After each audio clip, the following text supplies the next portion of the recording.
میرے اللہ میرا کام ہے تیری ثنا خوانی۔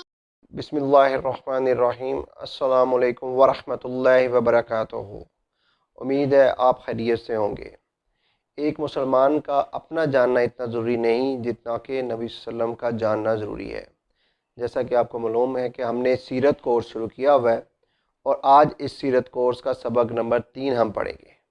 چلے شروع کرتے ہیں۔ اعلان نبوت سے پہلے، پیدائش اور نشوونما۔ امام الانبیاء حضور اکرم صلی اللہ علیہ وسلم کی پیدائش یتیمی کی حالت میں واقعہ فیل کے تقریباً 50 دن بعد مشہور قول کے مطابق 12 ربیع الاول بمطابق 20 اپریل 571 بروز پیر موسم بہار میں ہوئی۔ آپ کے دادا عبد المطلب نے آپ کا نام محمد اور والدہ نے خواب میں ایک فرشتے سے بشارت پا کر احمد رکھا۔ آپ کی والدہ حضرت آمنہ رضی اللہ عنہا آپ صلی اللہ علیہ وسلم کو 3 دن تک اپنا دودھ پلاتی رہیں۔ اس کے بعد آپ کے چچا ابو لہب کی باندی صوبیہ نے آپ کو چند دن دودھ پلایا۔ پھر حضرت حلیمہ سعدیہ رضی اللہ عنہا نے 2 سال پورے ہونے تک آپ کو دودھ پلایا۔ 2 سال پورے ہونے پر آپ کا دودھ چھڑا دیا گیا۔ آپ صلی اللہ علیہ وسلم کی عمر 6 سال تھی کہ آپ کی والدہ ماجدہ کا انتقال ہو گیا، اور جب آپ کی عمر 8 سال ہوئی تو آپ صلی اللہ علیہ وسلم کے دادا عبد المطلب بھی دنیا سے پردہ فرما گئے۔ ملک شام کا سفر اور بحیرہ راہب سے ملاقات۔ 12 سال 2 ماہ کی عمر میں آپ صلی اللہ علیہ وسلم نے اپنے چچا ابو طالب کی ہمراہی میں تجارت کی غرض سے ملک شام کی طرف پہلا سفر کیا۔ راستے میں یہودیوں کے ایک بہت بڑے عالم بحیرہ راہب سے ملاقات کے بعد ابو طالب نے آپ کو واپس مکہ بھیج دیا۔ 15 سال 7 ماہ کی عمر میں آپ صلی اللہ علیہ وسلم نے اپنے قبیلہ قریش اور ایک دوسرے قبیلہ کیس کے درمیان ہونے والی جنگ حرب الفجار میں حصہ لیا، لیکن اس لڑائی میں آپ صلی اللہ علیہ وسلم نے کسی پر ہاتھ نہ اٹھایا۔ اس جنگ کے بعد عرب کے چند قبائل نے ان جنگوں سے تنگ آ کر یہ معاہدہ کیا کہ آئندہ قبائلی عصبیت سے بالاتر ہو کر صرف مظلوم کی مدد کی جائے گی۔ اس معاہدے کو حلف الفضول کہتے ہیں۔ آپ صلی اللہ علیہ وسلم نے اسے پسند فرماتے ہوئے اس میں شرکت فرمائی۔ اس وقت آپ صلی اللہ علیہ وسلم کی عمر 15 سال 8 ماہ تھی۔ 23 سال کی عمر میں آپ صلی اللہ علیہ وسلم حضرت خدیجہ رضی اللہ عنہا کے سامان کو تجارت کی غرض سے ملک شام لے کر گئے اور اس میں خوب نفع کما کر واپس ہوئے۔ حضرت خدیجہ رضی اللہ عنہا سے نکاح اور اولاد۔ 25 سال 2 ماہ کی عمر میں حضرت خدیجہ رضی اللہ عنہا سے آپ صلی اللہ علیہ وسلم کا نکاح ہوا۔ حضرت خدیجہ رضی اللہ عنہا کے بطن سے آپ صلی اللہ علیہ وسلم کے 2 بیٹے اور 4 بیٹیاں پیدا ہوئیں۔ آپ صلی اللہ علیہ وسلم کی اولاد میں حضرت قاسم رضی اللہ عنہ کی پیدائش سب سے پہلے ہوئی۔ یہ پاؤں پر چلنا سیکھ رہے تھے کہ ان کی وفات ہو گئی۔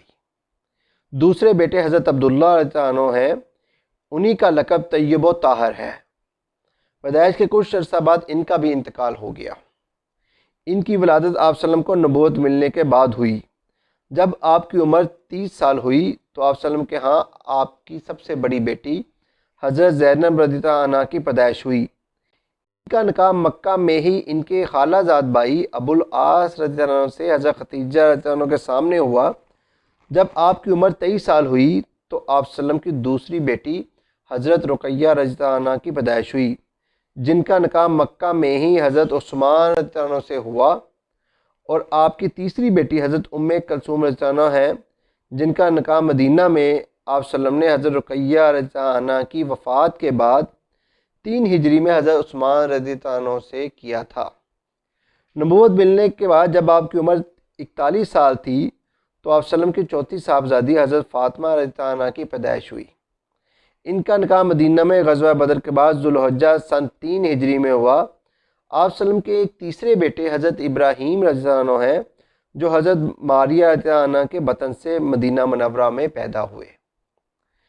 17 ماہ کی عمر پا کر 10 ہجری میں ان کی وفات ہو گئی۔ تقریباً 33 برس کی عمر میں آپ صلی اللہ علیہ وسلم پر غیبی اسرار کا ظہور شروع ہوا۔ 35 سال کی عمر میں آپ صلی اللہ علیہ وسلم نے قبائل کے سب منتخب افراد کے ساتھ کعبہ کی عصر نو تعمیر کے دوران حجر اسود کی اپنے ہاتھ سے تنصیب کی۔ خلعت نبوت 9 ربیع الاول بمطابق 14 فروری 6010 کو جب آپ صلی اللہ علیہ وسلم کی عمر 40 برس 1 دن تھی تو باضابطہ طور پر آپ صلی اللہ علیہ وسلم کو اللہ رب العزت نے خلعت نبوت کے ساتھ ممتاز و مشرف بنایا۔ باسط نبوی آپ صلی اللہ علیہ وسلم کو نبوت ملنے کے بعد سے شروع ہونے والا زمانہ کہ پہلے سال نمازیں فرض کر دی گئیں۔ 18 رمضان مبارک کو جب آپ کی عمر 40 سال 6 ماہ 6 دن ہوئی تو آپ پر قرآن کریم نازل ہونا شروع ہوا۔ نزول وحی سے پہلے نبی اکرم صلی اللہ علیہ وسلم کے دل میں خلوت کی محبت ڈال دی گئی۔ آپ مختصر ترین خوراک کے ساتھ غار حرا میں خلوت نشینی فرماتے اور گھر واپسی سے قبل غار حرا کی خلوتوں میں اللہ تعالیٰ کی عبادت میں راتیں گزارتے، پھر سیدہ خدیجہ رضی اللہ عنہا کی طرف لوٹتے اور مختصر خوراک لے کر دوبارہ غار حرا کی طرف تشریف لے جاتے۔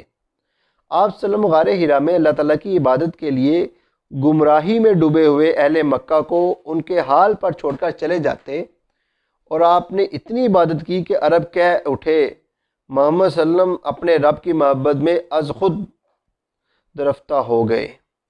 لیکن دیکھنا یہ ہے کہ کیا ابھی مکہ پر چھائی ہوئی گمراہی کی بدلیوں کا چھٹنے کا وقت نہیں ہوا تھا؟ کیا اس تاریکی کی روشنی میں بدلنے کا وقت ابھی نہیں آیا تھا؟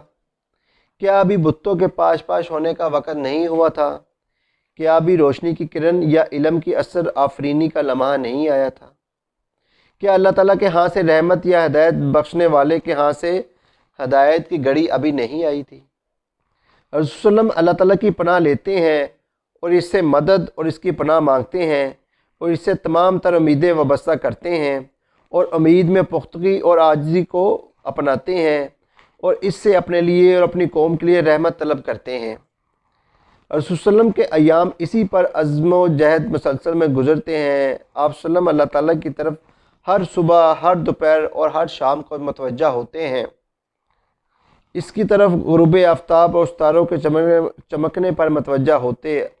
آپ ہر لحظہ، ہر سانس پر پلک جھپکنے اور دل کی ہر دھڑکن اور ہر سرگوشی پر اللہ تعالیٰ کی طرف ہجرت کرنے والے تھے۔ آپ صلی اللہ علیہ وسلم کی ساری زندگی اللہ تعالیٰ کے لیے تھی۔